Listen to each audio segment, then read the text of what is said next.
Dear student, we are seeing practice set 1.3 on page number 21, question number 8. विद्यार्थी मित्रांनो, practice set 1.3 पान number 21 वरचं 8वं उदाहरण आपल्याला त्या ठिकाणी पाहायचे. काय क्वेश्चन दिलेलं आहे की in the figure segment AC and segment BD intersect each other in point P. तर आकृतीमध्ये AC रेषाखंड AC आणि रेषाखंड BC एकमेकांना P बिंदूमध्ये छेदतात आणि पुढे आपल्याला काय दिलेलं आहे की AP अपॉन CP. पहा काय काय दिलेलं की AP आणि CP हे गुणोत्तर. दुसरं आपलं दिलेलं आहे BP upon DP. BP upon DP हे गुणोत्तर काय दिलेलं आपल्याला तर त्या ठिकाणी इक्वल त्या ठिकाणी दिलेले आणि सिद्ध करायला सांगितले. काय सिद्ध करायला सांगितले की triangle ABP similar triangle CDP हे दोन त्रिकोण काय करायचं सांगितलं त्या ठिकाणी समरूप त्या ठिकाणी दाखवायचं. पहा की काय करतायत तर या ठिकाणी आपल्या लक्षात येत नसते की दोन त्रिकोण पहा. या दोन त्रिकोणांचा विचार त्या ठिकाणी करा की ट्रायंगल APB अँड ट्रायंगल कोणता CPD. आता या दोन त्रिकोणांचा जर आपण विचार केला तर प्रश्नामध्ये गिव्हन मध्ये आपल्याला दिलेले काय AP अपॉन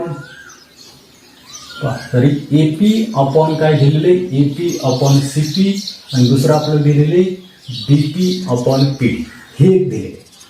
त्याच्यानंतर या ठिकाणी व्हर्टिकली अपोजिट अँगल आपल्याला कॉन्ग्रंट त्या ठिकाणी दाखवतो. या ठिकाणी जे काही व्हर्टिकली अपोजिट अँगल जे आहे तर ते व्हर्टिकली अपोजिट अँगल काय दाखवतील आपल्याला कॉन्ग्रंट त्या ठिकाणी दाखवतो. म्हणून पुढे पहा की पहिला आपल्याला लिहिता येईल काय दिलेले पहा की AP upon CP is equal to BP upon DP. हे आपल्याला गिव्हन मध्ये दिले बरोबर. गिव्हन मध्ये ते ऑलरेडी आपल्याला दिले. त्याच्यानंतर पुढे पहा की अँगल APB अँगल APB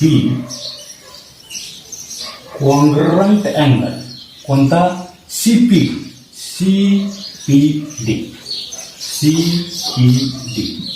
काय कारण तर आपल्याला माहित आहे काय माहित आहे व्हर्टिकली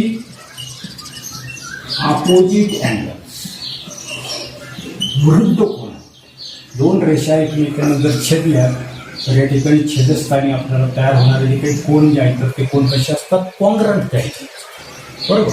आणि म्हणून या ठिकाणी पुढे देअरफॉर ट्रायंगल कोणते तर हे दोन ट्रायंगल जे आहेत तर ते हे दोन ट्रायंगल म्हणजेच आपला मुळात असणारा काही ट्रायंगल जो आहे तर तो ट्रायंगल कोणता आहे तर त्या ठिकाणी इथे triangle APB congruent triangle CDP कोणत्या कसोटीनुसार तर या ठिकाणी लक्षात घ्या नसते ही साईड आहे. साईड अँगल साईड बरोबर लक्षात ठेवा. काय सांगता येईल आपल्याला side angle side test of similarity म्हणजे बाजू कोण बाजू ही जी काही कसोटी जी आहे समरोक्तीची जी काही कसोटी जी आहे तर त्याच्यानुसार हे दोन असणारे जे काही ट्रायंगल जे आहे तर ते ट्रायंगल काय करता येईल आपल्याला या ठिकाणी कॉन्ग्रंट त्या ठिकाणी दाखवतो. अजून एक उदाहरण जे आहे तर ते एक उदाहरण आपल्याला ठिकाणी घ्यायचे. Next example 9 in the figure आकृतीमध्ये इन ट्रायंगल ABC त्रिकोण ABC मध्ये point D on the side BC is such that D बिंदू जो आहे तर तो बाजू BC वर अशा पद्धतीने आहे तर काय सांगितलेले की कोण BAC असणार ते काही माप कसं दिलेलं आपल्याला कोण ABCच्या मापा एवढं त्या ठिकाणी तर सिद्ध करायला आपल्याला सांगितले CA square is equal to CB square into CD. आता कसं सिद्ध करता येईल? तर सर्वसाधारणपणे या दोन त्रिकोणांचा विचार करायचा आपल्याला. BAC म्हणजे या ठिकाणी ग्रीन कलर मधला एक, आणि दुसरा असणारा जो काही त्रिकोण जो आहे तर तो ADC. आता तो ADC जो आहे तर तो दाखवतो तुम्हाला त्या ठिकाणी कलरमध्ये. ADC जे तुमच्या बरोबर त्या ठिकाणी लक्षात येईल.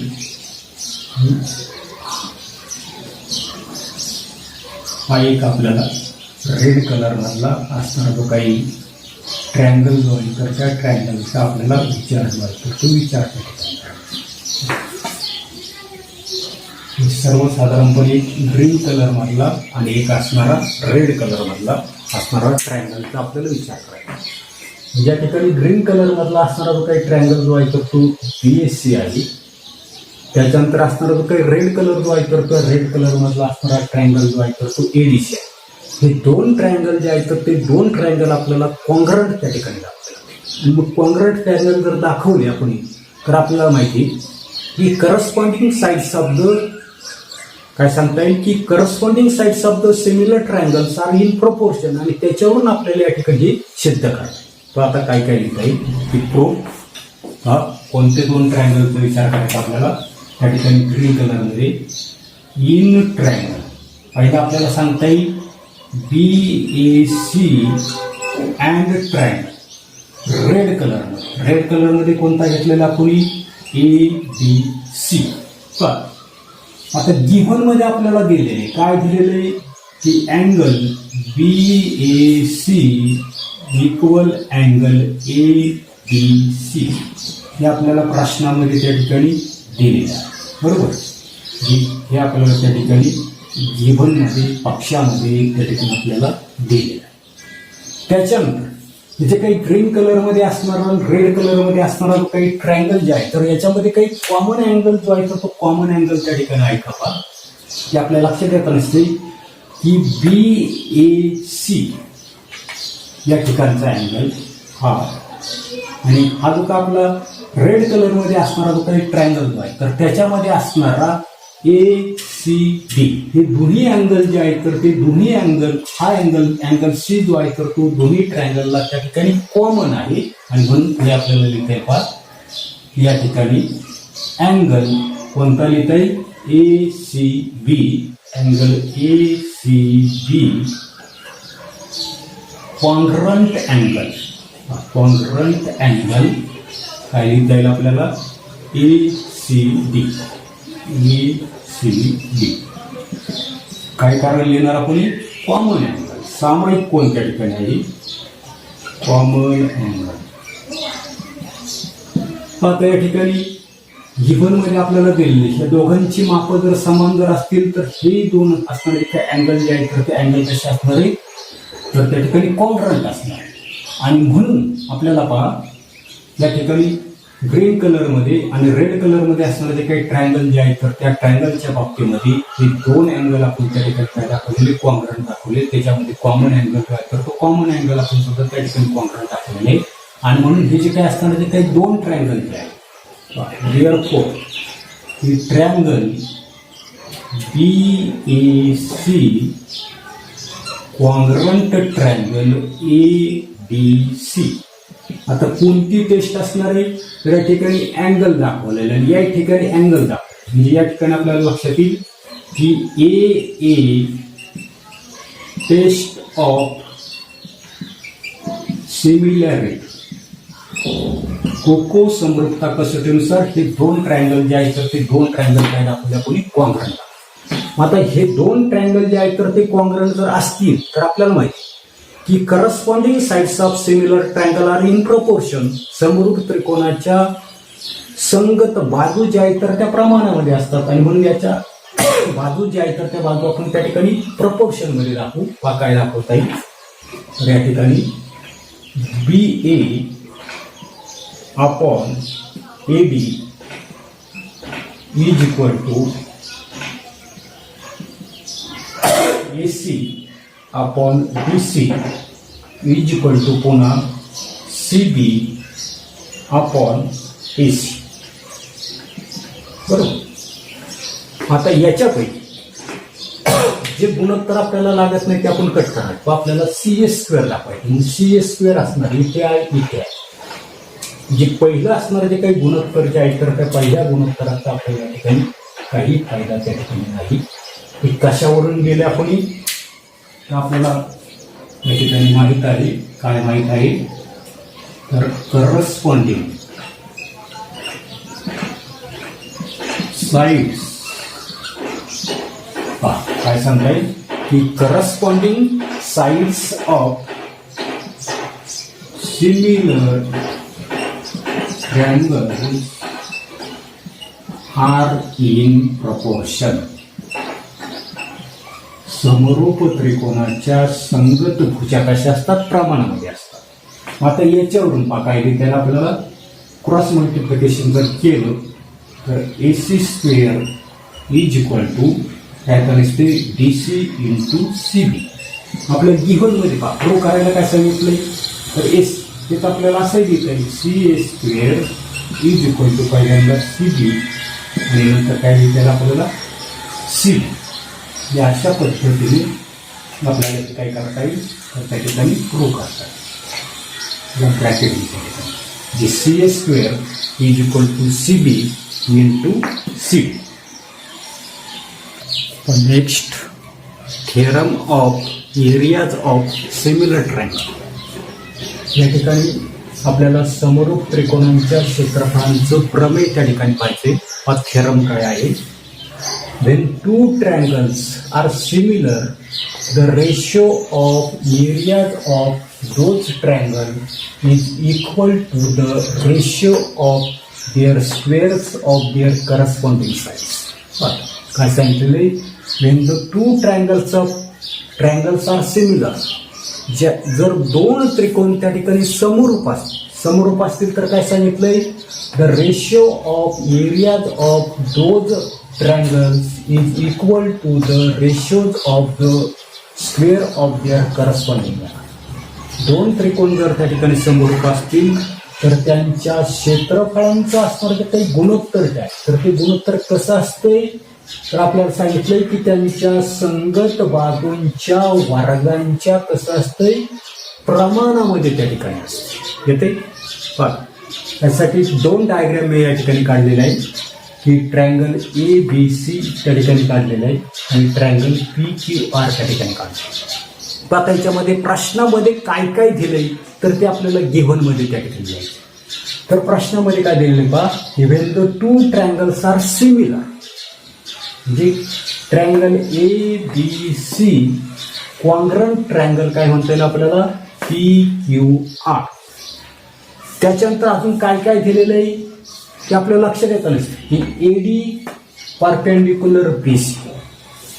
त्याच पद्धतीनं PS परपेंडिक्युलर QR असं आपल्याला गिव्हन मध्ये त्या ठिकाणी लिहिता येईल. पहा गिव्हन मध्ये काय दिलेले गिव्हन मध्ये तर triangle ABC similar triangle PQR बरोबर.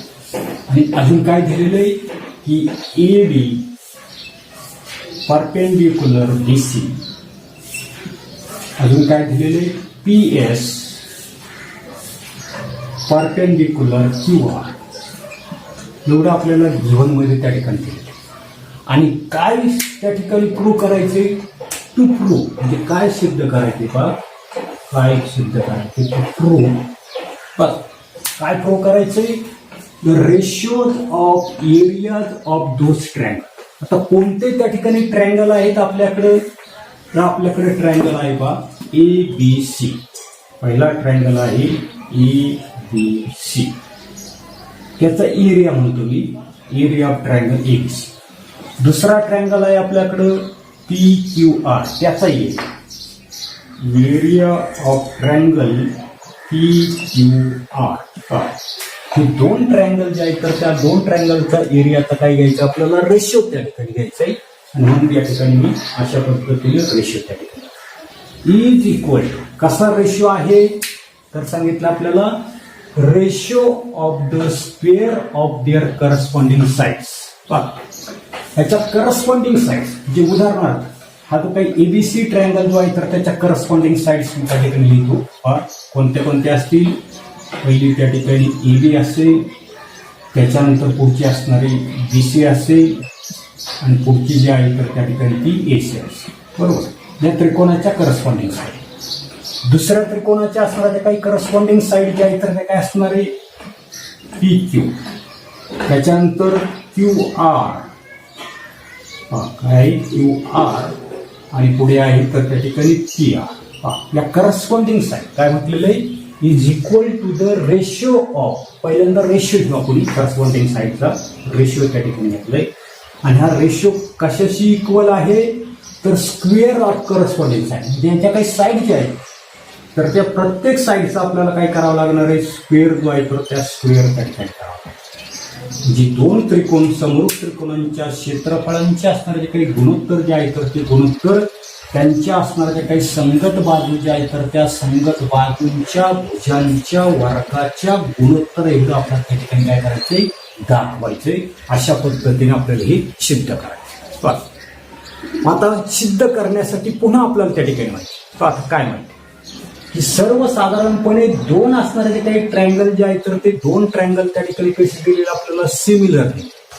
आता दोन ट्रायंगल जर त्या ठिकाणी सिमिलर जर त्या ठिकाणी जर असतील तर सुरुवातीलाच आपण त्या ठिकाणी असणारी काही प्रॉपर्टी जी आहे तर ती प्रॉपर्टी त्या ठिकाणी पाहिली. काय प्रॉपर्टी पाहिली? पहा की ratios of areas of two triangle is equal to the ratio of products of their base and corresponding heights.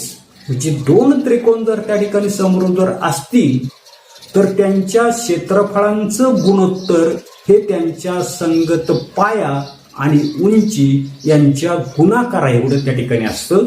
आणि याच्यावरून आपल्याला काय लिहितंय? आकृतीसाठी ही असणारी काही प्रॉपर्टी जी आहे तर त्या प्रॉपर्टीचा आपल्याला या ठिकाणी वापर करायचा आहे. त्या ठिकाणी पुढे या ठिकाणी मी लिहितोय. काय लिहिते पहा? या ठिकाणी लिहितोय मी पहा. या बाजूला लिहिते प्रूफ. की प्रूफ मध्ये की area of triangle A B C upon area of triangle P Q R. दोन त्रिकोण जर समोर जर असतील तर काय सांगितलं आपण? तर त्या ठिकाणी ratio of areas of two triangle is equal to, कशाशी इक्वल असतो? तर ratio of the product of their bases and corresponding heights. मग याचा असणारे जे काही करस्पॉन्डिंग असणारे जे काही बेस जे आहे तर याची करस्पॉन्डिंग बेस आहे तर त्या ठिकाणी बीसी आणि याची करस्पॉन्डिंग हाईट जी आहे तर ती करस्पॉन्डिंग हाईट आहे ए. अशाच पद्धतीने या त्रिकोणाचा विचार जर केला तर याची करस्पॉन्डिंग असणारी काही बेस जे आहे तर ती करस्पॉन्डिंग बेस असणारी तर त्या ठिकाणी क्यू आर आणि करस्पॉन्डिंग हाईट जी आहे तर ती हाईट आहे तर त्या ठिकाणी पी एस.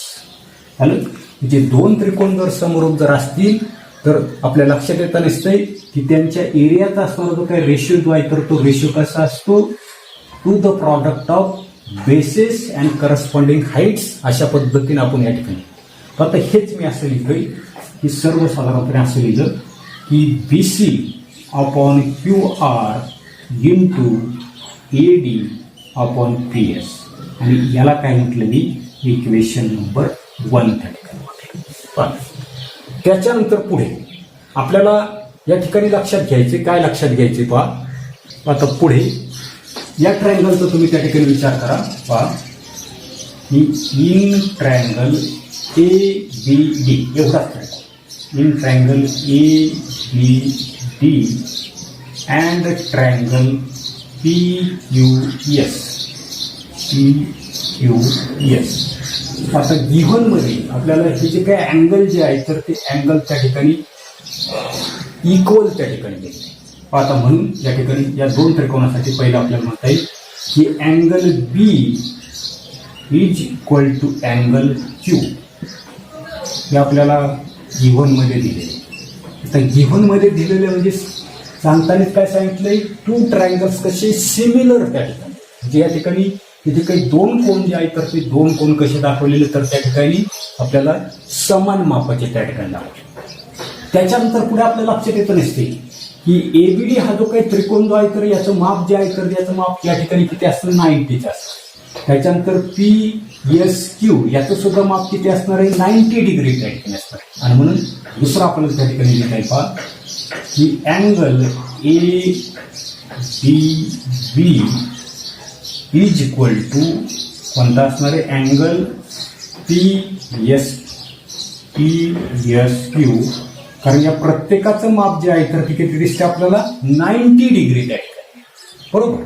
आणि देअरफोर आता म्हणून काय म्हणतात आपल्याला हे जे काही दोन ट्रँगल जे आहेत तर ते दोन ट्रँगल आणि therefore triangle A B D congruent angle P Q S कोणती कसोटी तर या ठिकाणी या कोणाशी हा कोण आणि या कोणाशी हा कोण म्हणजे दोन अँगल आपण त्या ठिकाणी टाकतो. देअरफोर हे दोन्ही ट्रँगल जे आहे तर ते दोन्ही ट्रँगल आपल्याला ए टेस्ट ऑफ सिमिलॅरिटी नुसार काय दाखवता येईल त्या ठिकाणी कॉन्ग्रंट त्या ठिकाणी आपण दाखवू, बरोबर. मग आता दोन ट्रँगल जर त्या ठिकाणी कॉन्ग्रंट जर असतील तर आपल्याला माहिती काय माहिती आहे तर आपल्याला माहिती की corresponding sides of similar triangles are in proportion. काय सांगतोय मी की दोन त्रिकोण जर त्या ठिकाणी समरूप असतील तर त्या समरूप त्रिकोणाच्या संगत बाजू ज्या आहेत तर त्या संगत बाजू कशा असतात प्रमाणामध्ये त्या ठिकाणी असतात. आणि म्हणून याच्यासाठी पहा त्या ठिकाणी मी लिहितोय की A B upon P Q is equal to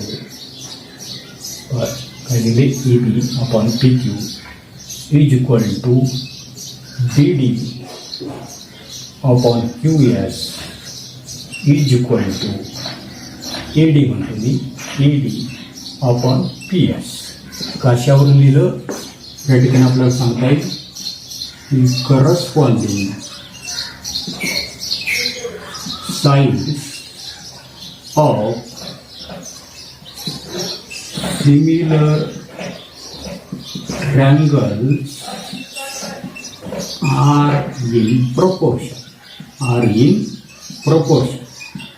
दोन त्रिकोण जर समरूप असतील तर त्या समरूप त्रिकोणाच्या संगत असणाऱ्या ज्या काही भुजा ज्या आहेत तर त्या भुजा कशा दाखवल्या आपण त्या ठिकाणी प्रमाणामध्ये दाखवल्या. याला इक्वेशन नंबर मी त्या ठिकाणी काय म्हणतोय टू त्या ठिकाणी म्हणतो. आता याच्यामध्ये आपल्याला जे त्या ठिकाणी लागेल तर ते आपण नंतर त्या ठिकाणी काय करणार आहे कट त्या ठिकाणी करणार आहे, बरोबर. आता पुढे या गुणोत्तरामध्ये आपण पहा की A D upon P S आणि भुजा असणार A B upon P Q ही जी काही दोन गुणोत्तर जे आहेत तर ती दोन गुणोत्तरच आपण त्या ठिकाणी विचारामध्ये त्या ठिकाणी घेऊ. या ठिकाणी काय आलेले गुणोत्तर आपल्याला या ठिकाणी हेच गुणोत्तर मी असं लिहितो या ठिकाणी पुढे upon P S is equal to A P upon P Q. याच गुणोत्तराचा आपल्याला पुढे त्या ठिकाणी विचार करायचा. याच्यानंतर पुढे आता पुढे प्रश्नामध्ये आपल्याला काय दिलेले की बट की triangle A B C congruent triangle P Q R. बर गिव्हन मध्ये आपल्याला दिलेले की हे जे काही दोन त्रिकोण जे आहेत तर ते दोन त्रिकोण कसे आहेत तर त्या ठिकाणी कॉन्ग्रंट आहेत. दोन त्रिकोण जर त्या ठिकाणी कॉन्ग्रंट असतील तर आपल्या लक्षात येतं निश्चय की corresponding sides of similar triangle R in proportion. दोन त्रिकोण जर त्या ठिकाणी समरूप असतील तर त्या समरूप त्रिकोणाच्या संगत बाजू त्या ठिकाणी प्रमाणामध्ये असतात. आणि म्हणून पहा therefore A B upon P Q ही एक बाजू त्या ठिकाणी घेऊ म्हणजे आपल्याला ज्या लागतात तर त्या घेऊ. पुढे is equal to B C upon Q R is equal to A C upon P R. याला इक्वेशन नंबर मी काय म्हणतो तर त्या ठिकाणी 3 म्हणतो. त्याचं कारण आपल्याला त्या ठिकाणी लिहिते वर कारण मी लिहिलं की corresponding sides of similar triangles R in proportion. दोन त्रिकोण समरूप असतील तर त्या समरूप त्रिकोणाच्या संगत भुजा ज्या आहेत तर त्या संगत भुजा कशा दाखवता येईल आपल्याला त्या ठिकाणी प्रमाणात. आता पुढे फ्रॉम इक्वेशन 1 फ्रॉम इक्वेशन 1 मध्ये त्या इक्वेशन 1 पहा काय आहे आपलं की area of triangle ABC upon area of triangle PQR is equal काय आहे की BC upon QR into AD upon PS असं आपलं त्या ठिकाणी इक्वेशन 1 आहे. पहा याच्यामध्ये काय बदल करता येईल आपल्याला की BC upon QR is equal पहा पुढे काय आहे AD अपॉन PS आहे. आता AD अपॉन PS च्या ऐवजी काय वापरू शकतो आपण AB अपॉन PQ वापरू शकतो. किंवा पुढे तिसऱ्यामध्ये जर पाहिलं तर आपल्याला लक्षात येतं नसतं की AB अपॉन PQ च्या ऐवजी काय घेऊ शकतो आपण BC अपॉन QR त्या ठिकाणी घेऊ शकतो. आणि म्हणून इथे काय घेऊ शकतो आपण AD अपॉन PS च्या ऐवजी त्या ठिकाणी BC अपॉन QR. बरोबर. हा जो काही बदल जो आहे तर तो बदल कुठून केला तर मी त्या ठिकाणी म्हणतो की फ्रॉम इक्वेशन 2 and 3 मधून त्या ठिकाणी बदल जो आहे तर तो बदल मी त्या ठिकाणी. बरोबर. पुढे आपल्याला लिहिता येईल की BC into BC that is BC square upon QR square.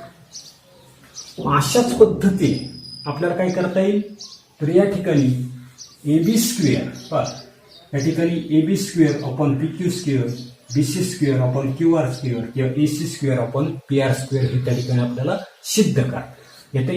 हेच मी पुढे त्या ठिकाणी लिहितोय. हेच आपल्याला त्या ठिकाणी की AB square upon PQ square is equal to AC square upon PR square हे आपल्याला काय करता येईल तर त्या ठिकाणी सिद्ध त्या ठिकाणी करता येते.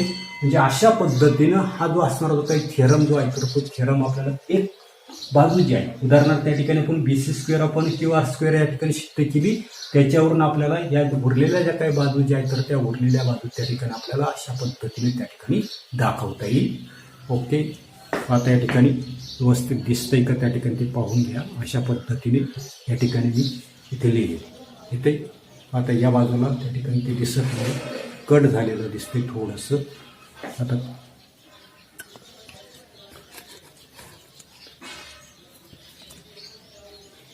आता अशा पद्धतीने जर धरलं